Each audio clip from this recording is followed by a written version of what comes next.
그 땅을 탈출할 때, 야, 이 새끼야, 서라, 쏜다. 그게 다 눈에 안 보였어요. 중국 땅에 이제 밟아가서 총 못 쓰거든요. 그래, 이제 강둑에 올라가서 너 그 땅에서 얼만큼 잘 사는가 보자. 나는 간다. 갑자기 김정은이 나와가지고. 네, 안녕하세요. 저는 2018년 5월에 대한민국의 품위 안겨 국민들 덕분에 정착을 하기 위해서 노력을 하는 탈북민 강진입니다. 반갑습니다. 너희들은 이제 살아도 장군님을 살고 죽어도 장군님이라 죽는다. 이런 그 정신교육을 많이 받다 보니까 실제 그런 상황이 벌어지면은 진짜 그런 충성맹세가 돼 있었어요. 정말 나는 내 몸은 내 몸이 아니다. 일단 적이 나타난다면 내 몸을 장군님을 덮으리라, 이런 생각을 많이 가지고 군 생활을 했습니다. 그런데 지금 생각해 보면, 야, 내 그때 정말 저런 자들이 진짜 사회에서 살고 있는 우리 북한 주민들이 못 먹고 굶주림에 수백만이 죽고 그런 걸 알았다면 그때는 다른 행동을 내가 나오지 않았을까, 이런 생각을 좀 갖고 있습니다. 북한에 있을 때 갑자기 김정은이 나와가지고 너무 당황했거든요. 어디 보지 않던 놈 새끼가 저렇게, 아니 30대가 저렇게 또 우리를 통치하려고 그래? 이런 생각을 하면서 빨리 이게 전쟁이 나든지 망하든지 해가지고 통일이 좀 돼가지고 우리 저 남조선이 좀 예속돼가지고 좀 살았으면 좋겠다, 이런 생각을 많이 했어요. 그런데 북한 주민들이 뭐 생각은 여러 가지겠지만 그런 걸 볼 때 상처 안 받겠어요? 나한테도 딸이 있고 아들인데 나는 왜 저렇게 못 먹이고 못 입힐까? 김정은이 좋은 지도자가 아니네? 저는 그렇게 여러 가지를 좀 추리해 봅니다. 좋을 수가 없습니다. 또 한 분의 4대 세습, 북한 주민들이 이제는 치를 막 들어요. 저는 대체로 그렇게 생각할 거라고 생각합니다. 처음에 김정은이 이제 지도자로 나왔을 때 그 머리를 깎았어요. 그런데 이렇게 위로 이렇게 깎고 잎을 이렇게 밀었는데, 북한 사람들은 그때 남성들이 그런 머리를 한 사람이 하나도 없습니다. 그래, 그걸 보고서 너무 놀랐어요. 그때는 북한에서 그렇게 머리 깎으면 비사회주의라고 해가지고 사람들 막 단속할 때거든요. 그렇게 하고 이제 그 우리 북한 주민들한테 이제 그 보여주는 그 이렇게 기록 영화들 보면은 그 담뱃대를 계속 쥐고 나오잖아요. 2천만 노예들을 얼마나 우습게 봤으면 머리 위에 그 피도 마르지 않는 놈이 저렇게 담뱃대를 쥐고 나와서 이렇게 자기보다 나이 60, 70 된 사람들한테 훈시질하는가 하는 걸 보고서 북한 주민들도 그렇게 생각하고 있지 않을까, 저는 그런 생각을 합니다. 북한 안에 있을 때부터 그런 생각을 하고 있었습니다. 뭐 체제 유지라고 봅니다. 북한 주민들이 이런 민심? 이건 완전히 이제는 뭐 옛날에 말하는 무슨 공산주의요 사회주의 체제가 다 이제는 쓸어버려가지고 없어요. 그렇게 하고 여기에 김정은이 이런 사생활들이 이제 북한에 폭로되고 전파되면서 4대 세습이 위태롭게 될 수 있어요. 그게 있고 대한민국 국민들 길들이기, 그 다음에 또 자기 일을 가시하고 자기 정권을 유지하는 데도 있고, 북한의 김정은이는 이제 한 달에 2~3번은 계속 이런 도발을 해서 자기 그 이설주 있잖아요. 계속 외박을 하다 나니까 이설주한테 할 말이 있어야 되니까, 내가 이 밖에 나가서 이런 걸 하니까 네 나를 좀 찾지 말고 네 그냥 좀 자정하고 있어, 이런 것도 좀 있다고 저는 생각합니다. 4대 세습을 하느라고 그런 게 아니에요. 김정은이도 저기 뭐 머리가 나쁜 놈이 아니고 이렇게 통치를 하자면은 그런 걸 왜 생각을 안 하겠어요? 아니, 북한에는 그 2천만의 그 노예들이 굶주림에 시달리고 정말 못 먹고 못 입고 하는데 제 딸을 데리고 나갔을 때 북한 주민들이 민심을 모르겠어요? 저는 외도를 하기 때문에 이설주한테, 야, 나는 이봐, 이 딸을 귀중하게 생각하고 나가서 일 잘 하고 있으니까 네 안심해. 절대로 내 나가서 밖에 나가서 이런 짓을 안 한다. 그러니까 이 나라 좀 찾지 마. 이런 의미가 저는 있다고 생각을 합니다. 절대로 4대 세습을 하려고 하는 거 아니고, 이설주가 바가지 막 긁어가지고 왜 집에 안 들어오니 뭘 하니 계속 이렇게 하니까 이제 그 방패막이를 저는 데려다닌다고 그렇게 생각을 합니다.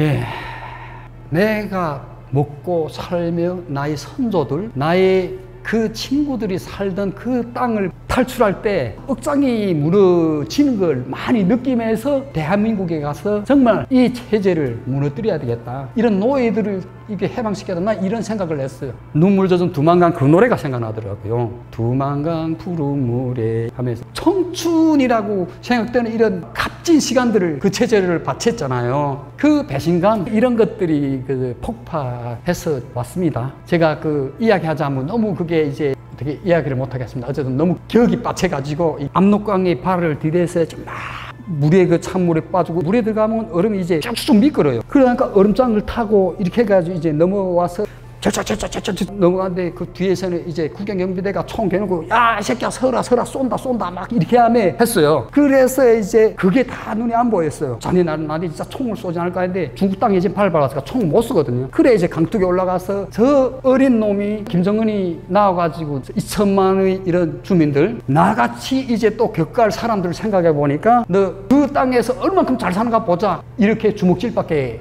할 게 없더라고요. 이런 이 마음에 담긴 폭발, 나는 간다.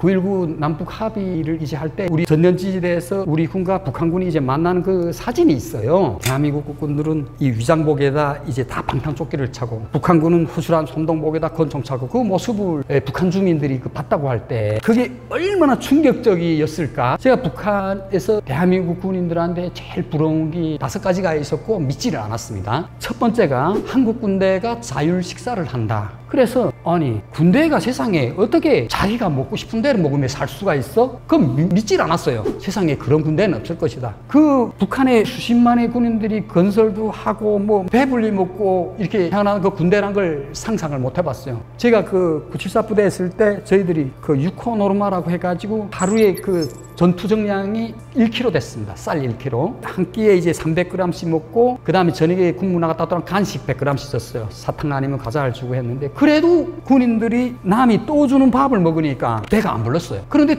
대한민국에서 군인들이 잘 식사한다? 그럼 믿지 않았어요. 두 번째가 군인들이 이런 복장, 그 위장복을 뭐 다 나오면 다 위장복 입었잖아요. 그 위장복에다 이제 그 우리 창병들이, 우리 용사들이 신는 이런 신발 이거구나. 거기 엄청 부러웠어요. 그리고 이제 방탄조끼가 나오잖아요. 야, 우리도 저런 걸 입으면 그 적들하고 싸울 때 10번 맞으면 못 돼도 목숨을 한두 번이라도 건지지 않겠는가? 그 다음에 이게 방탄 모자들 있잖아요. 거기 너무 부러웠어요. 세 번째가 우리 장병들이 월급을 받는다고 해가지고 북한에서 여기 온 뭐 군대들이 돈에 팔린 자원주 군대라고 하면서 그렇게 했는데 월급을 준다고 했는데 믿겨지지 않은 게 군대가 나라를 지키는데 나라에서 돈을 받아? 그게 너무 그 이야기가 충격적이었고 그 다음에 네 번째가 군복무. 그때는 3년이라고 들었어요. 이야, 우리 같은 거는 남수송 부대보다 3번, 4번 더 하네. 내 같으면 진짜 저는 나라에 가서 군복무하면 난 10년이라도 하겠다. 그런 생각을 했고 제일 마지막으로 충격적인 게 돈에 팔린 자본주의 군대는 무질서하고 상관, 상급 이런 것도 모른다고 이렇게 했어요. 그런데 군대가 강의를 했는데 차를 타고 들어갔는데 그 우리 용사들이 길에 지나가다도 차 지나가니까 다 이렇게 경례를 하더라고요. 그걸 보면서 너무 그 충격적이었어요. 무질서하고 이런 군대인 줄 알았는데 들어가면서 부대마다 다 다르더라고요. 무슨 단결, 뭐 충성, 부대마다 무슨 이렇게 그 다른 거 보고 북한에서는 보고를 할 때 지나가면서 이렇게 쥐가 많았을 때 가다가 뭐 다 이렇게 한다거나 쥐가 난데 상관 상급을 만날 때 이런 동작이 있어요. 그런데 대한민국 군인들은 자연스럽게 지나가다 이렇게 탁 너무 안정적이고 군인들이 훈련 끝나면 그 샤워를 하고 나라에서 이런 제일 좋은 이런 천을로 군인들을 입혀가지고 하는 걸 보고서 엄청 놀랐고요. 에피소드가 이런 거 있는데 어느 한 부대에 들어갔는데 그 부대에서 이제 강의하려 30분 전까지 좀 도착해달라고 하면서 들어가기 전에 우리 장군님 만나야 된다고 해가지고 제가 아니 제가 세뇌가 너무 많이 돼서 그랬겠죠. 이 장군님은 세상에 우리 김정일 장군님밖에 없었는데 무슨 장군이 있어? 하고 내가 너무 놀라서 근데 그게 이제 양군 교육의 포스타? 네, 그런 분들 다 장군이라 부르더라고. 그래서 들어가서 만난다니까 이게 너무 심장이 막 떨리더라고요. 야, 이게 장군님 여기 또 있는가 해가지고 이 온몸이 막 바스락 떨리더라고요. 근데 대한민국 온 걸 잘 왔다. 우리 탈북 강사님이 정말 우리 대한민국의 안보를 위해서 정말 좋은 강의 해주세요. 하면 이게 너그럽게 손잡고 하는데 북한에서 배워먹은 그 딱 장군님을 딱 만나는 그런 심정이 같더라고요. 그래가지고 거기서 제가 그 손을 내밀는데 이게 악수를 하면서 진짜 너무 흔했겠어요. 그때 진짜로. 너무 이게 장군님을 만나는 그런 내 같은 사람을 만나준 탈북 강사를 만나준 그 감사함에 두 손 쥐고. 북한에 있을 때는 대체로 원래 그런 장군들이 손도 안 잡아 주거니야 어디 뭐 개인 병사들을 이렇게 일일이 만나주겠어요. 그런데 그걸 손잡고 고생했다고 우리 장병들 이런 강의 잘 부탁드린다고 이런 거 할 때 그 감사함과 고마움이 어떻게 다 표현할 수 없을 정도로 그렇게 감사했습니다. 우리 자유민주주의 체제의 그 우월성을 또 더 느끼게 됐어요. 북한에는 수령님, 장군님, 대장님, 선생님 이 4가지밖에 없어요. 그런데 우리 이제 국정원에서 배우고 대한민국 사회에서 볼까 나도 님이 된다. 나도 님이 될 수 있는 거예요. 그래가지고 야 정말 우리 자유민주주의는 북한은 특정 독재자들을 이게 님이라 하는데 우리는 나도 님이 되고 상대도 님이 되고 하니까 너무 마음에 와닿은 것 같아요. 너무 감사하고 그래 항상 저는 정말 부대에 가서 이제 강의할 때가 우리 용사들 보면 너무 자랑스럽고 정말 내 젊으면 우리 장병들하고 좀 같이 어울려서 좀 군 생활을 좀 하고 싶은 그런 욕망이 지금도 많습니다.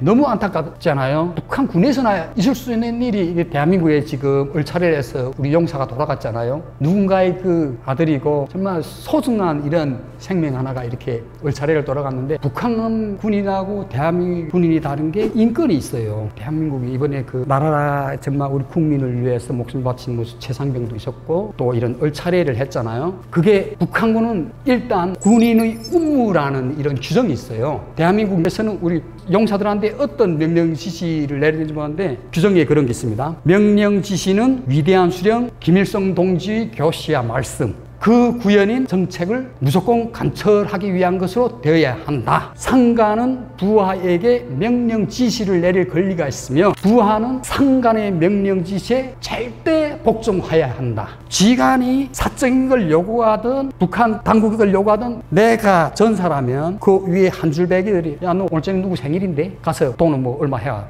그러면 군인들이 도둑질하고 막 하거든요. 우리 대한민국 군인들이 이자처럼 을차례를 해서 돌아갔잖아요. 북한 군인들이 죽음 또 대한민국 용사들이 희생 이게 하늘과 땅 차이입니다. 만약 북한에서 을차례를 저렇게 받았다면 이렇게 기사화되고 국민들이 막 두고 일어나서 김정은이 너는 장병들한테 교육을 못했기 때문에 우리 장병이 이렇게 죽었어 하고 책임한 게 안 따집니다. 북한에서는 저런 을차례들이 대한민국은 정말 어쩌다 한 번씩 나타나는 이런 현상인데 북한에 저런 거는 수다하게 나타납니다.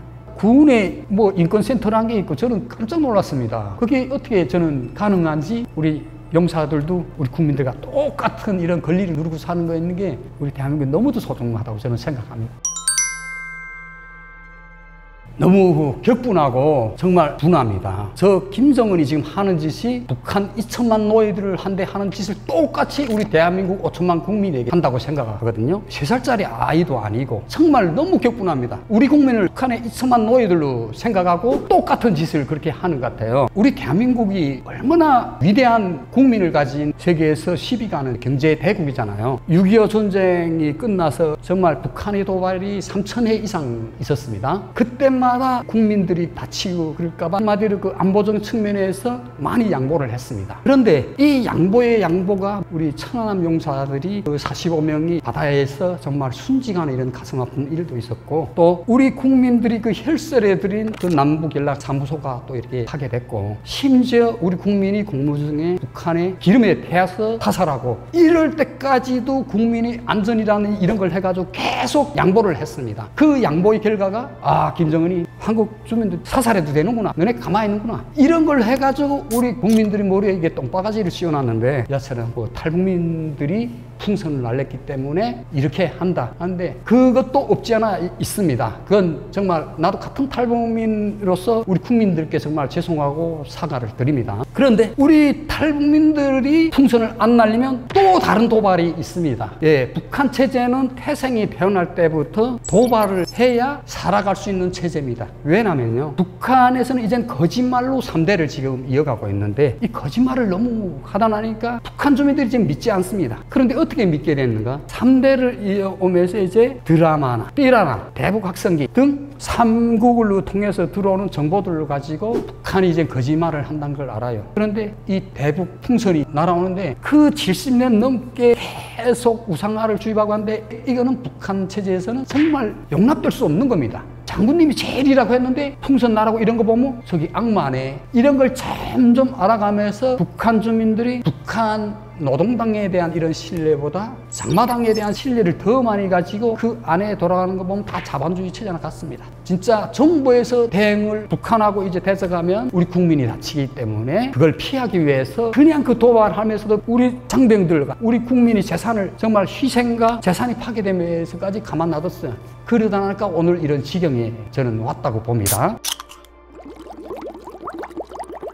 예, 저는 이제 부대에 가서 항상 그런 이야기를 합니다. 오늘 우리 용사들이 이 자리에 계시지만 내일은 우리 아이들이 또 이 자리에 선다. 이 천국 같은 시간을 정말 의무라고 생각하기보다도 보험이 들었다고 생각했으면 좋겠다. 내가 오늘 저녁에서 나가면 또 누군가는 나를 위해서 지켜준다. 그래서 여러분들을 지금 바치는 이 시간이 어쩌면 우리 대한민국 국민들께 나의 생명을 지켜주십사 하고 드는 보험이라고 생각하면 다른 게 없다. 우리 대한민국 창병들이 제일 우리 하는 게 북한 군이 뭐 120만이다. 노동적이대 뭐 700만이다. 이런 거 있잖아요. 저는 그렇게 생각합니다. 전쟁이라는 거는 군인 대 군인이 하는 거 아니고 국가 대 국가가 싸움을 하는 총력전입니다. 우리 대한민국 국민이 5천만이 있는데 북한군 120만을 그걸 불안해한다? 저는 걱정 안 하셔도 되고요. 우리 조국을 위해서 내가 무엇을 한다. 이런 개념 가지고 군 생활을 했으면 좋겠다. 저는 이런 말씀 드리고 싶습니다.